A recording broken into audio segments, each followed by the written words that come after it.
እኔ ፋኖ ነኝ። ፋኖ ማለት ሳቀው እኔ የአማራ ህዝብ አሽከር ባሪያ ነው። እሱ ሞቶ ህዝቡ እንዲኖርለት ይፈልጋል።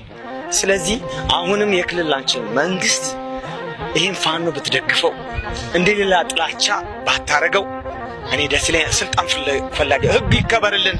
ህግ ከተከበረልን ምንም የምንም ነገር እኛ ህግ የበላይነት ይከበር። ህዝባችን አይንከራተት። ህዝባችን በገባበት በወጣበት ቦታ ላይ ሆኖ ሁሉ አገሬ ነው ብሎ እንዲኖር እንዲገባ እፈልጋለሁ። እኔ እባክህ አንድ ሁነን የመጣብንን በላ እንታገለው ነው የምለው።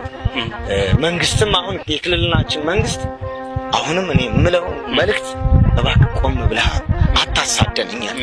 በቃ ያንተ ወንድሞች የህዝብ ልጅ የአማራ የቁርጥ ቀን ልጅ ከአብራክ የወጣን እንጂ ምንም ነገር አይደለንም። ከየትም የመጣን ሰዎች አይደለንም። የዙ የተጎዳው የጭቁኑ ህዝብ ልጆች ነን። ስለዚህ አሁንም ይሄን ፋኖ ለይ። የትኛው ነው ፋኖ ተዋጊው? የትኛው ነው የከተማ አንበሳ ብለህ ለይ። ስለዚህ አሁንም ቢሆን ህዝባችንም እኔ ማስተላልፈው ለህዝባችን አሁን ተነሳ፣ አማራ ጊዜው ደርሷል። በቃ እዩት፣ እየመሸ ነው ጊዜው እና ስለዚህ ሁላችሁም ሙስሊም ክርስቲያኑም ሳትል ተነስ በቃ እና ስለዚህ ፋኖ ያሸንፋል፣ አማራ ይቀጥላል። ኢትዮጵያ ደግሞ ለወደፊት እያደገች ነው ተስፋ አደርጋለሁ።